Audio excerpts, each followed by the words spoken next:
Hello, everybody. It's DJ here with another Monday Motivation. I hope your week has started out great. Let me ask you a question. When was the last time that you looked at everything you have and you were content with it and you were like, I've got enough? You know, we live in a world that is filled with upgrades. There's always a new phone model that's out there. There's new jobs, new cars, new houses, new just about anything that you could find. And we tell ourselves, if I just had that, then I would be filled with joy. I'd be filled with happiness. And the reality is there's always a new that. There's always something new that's tugging at our minds and catching our eyes. And we always go for that new thing. The truth is, we've mistaken abundance for peace. And quite frankly, we're getting to the point where you see more and more people who are just exhausted from this pursuit of more. But the reality is that contentment, that peace that sits back and says that, Lord, what you've given me is enough. Well, that's a peace that very few people actually find. There's something that the Apostle Paul wrote to the Philippians that I think really speaks to this and is really powerful and really potent for us to pay attention to. It's found in Philippians 4. And here's what it says, Philippians 4, beginning in verse 11. Not that I am speaking of being in need, for I have learned in whatever situation I am to be content. I know how to be brought low. I know how to abound. In any and every circumstance, I have learned the secret of facing plenty and hunger, abundance and need. I can do all things through him who strengthens me. You know, it's interesting that Paul here in this passage to the Philippians, he ends up saying that contentment doesn't come naturally. In fact, he says it's something that he had to learn. That means that contentment, well, it's going to take time, it's going to take training, and it's going to take trust in God. You see, contentment's not laziness, it's not apathy. It's this peace that comes from knowing that God is providing for you. It's saying that right here, right now, I have enough for today. You know, there's this story that's told of this fisherman, and this fisherman was in this small village, and he would go out every day, and every morning he would catch just enough fish for he and his family. And one day this businessman was visiting the village, and the businessman saw what the man was doing. And he sat back and he went to him and he said, you know, you are so good at fishing. Why don't you just get more boats? Why don't you hire other fishermen to work for you? And why don't you just build a company and you could make millions? To which the fisherman sat back and said, then what? And the businessman said, well, you could have more time and you could enjoy life and you could have the nice things in life. And he said, then what? He said, well, you could retire and you could relax and you could just enjoy time with your family. Well, the fisherman simply smiled and he said, that's what I'm doing now. You see, the world tells us that success is all about doing more and having more and showing up more. That's what the world tells us that success should look like. But the reality is that God says that success means you know you have enough. So how do we live in this power of enough? Especially when we're in a world that sits back and says that we need to accumulate more. Well, I've got 3 simple truths that I think that if we'll hold on to those, that will really help us go a long way to living with enough. The first one is the fact that having gratitude really breaks greed. It breaks that up in us.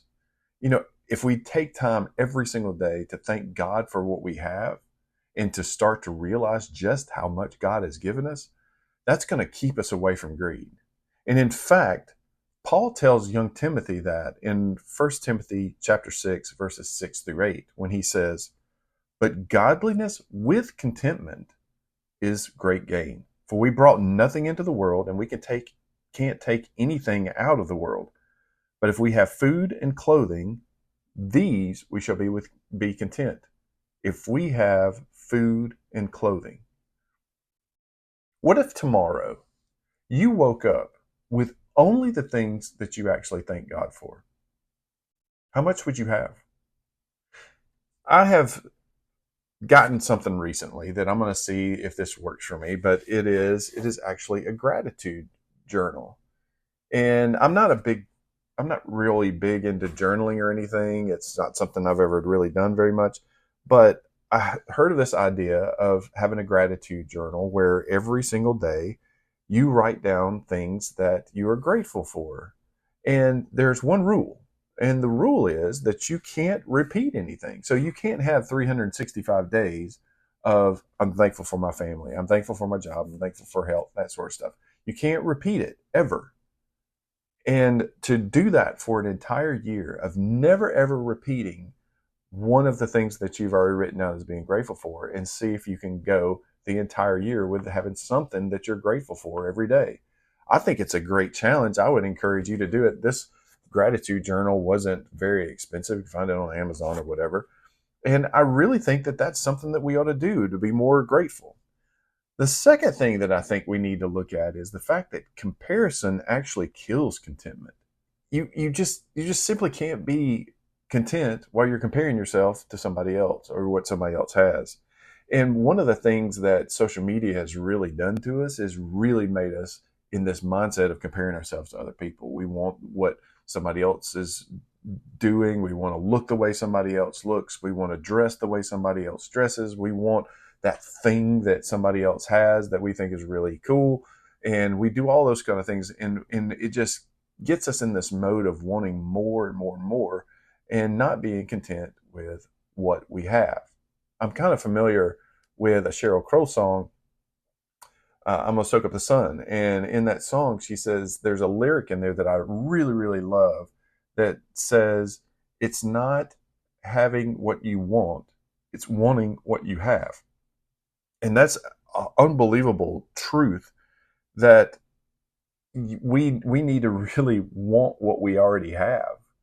And I know our house here is filled with so much stuff that we don't really need. And we've probably got duplicates of stuff that we really don't need. And we've got our house filled with stuff we don't need, a lot of stuff in it. And so we need to purge all that stuff, get it out of our life, and make life a lot more simpler. And it's important that we recognize that God blesses us and recognize that God's blessings are not limited at all. And you don't really need what anybody else has to be fulfilled in life. You need what God is giving you to be fulfilled in life.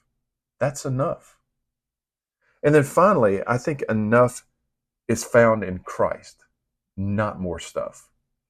In fact, Jesus said in John 6:35, he said, "I am the bread of life. Whoever comes to me shall not hunger, and whoever believes in me shall never thirst." You see, when you have Jesus, you have enough. Right there, Jesus tells you, "I'm enough." And because he's the only source that can actually satisfy the soul, we really need to lean in to Christ. So here's what I want you to remember this week.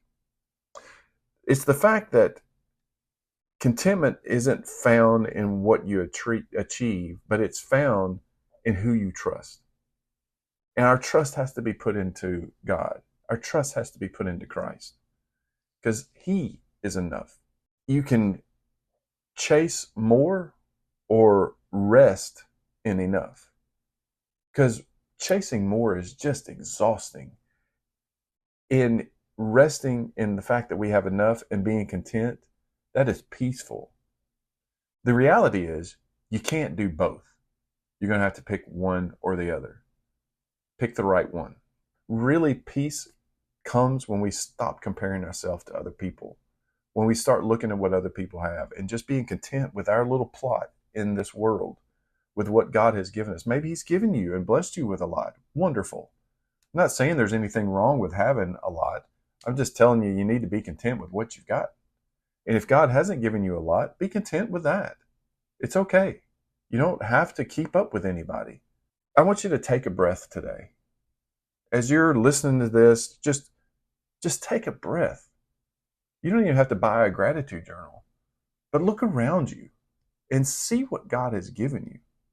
There's so many things. I promise you, I guarantee you 100% of the people who are watching this video and listening to me right now, that 100% of those people are going to sit back and find things, small things, not always the big things, but even small things that God has given you that you just took it for granted. Those are the things that you need to stop and thank Him for. Because especially in the United States, we are so more richer than we really recognize. And it's important for us to stop and thank God for what we have and just to tell Him it's enough. Can you do that? Can you be thankful for what God has given you? Can you look around and see how richly blessed we are? And to sit there and say, I've got enough. I really have enough. I think if you start taking that stance, you'll find a brand new kind of peace in your life that you haven't had before. I know that's what I'm going to try to do. I'm going to try to fill up my journal here and take that challenge of finding something every single day to be thankful for and never repeat something, because I know I am that rich and I need to be more content. So let's try to do that. Let's try to be more content people this week. Hey, as always, remember God loves you, and I do too. Bye.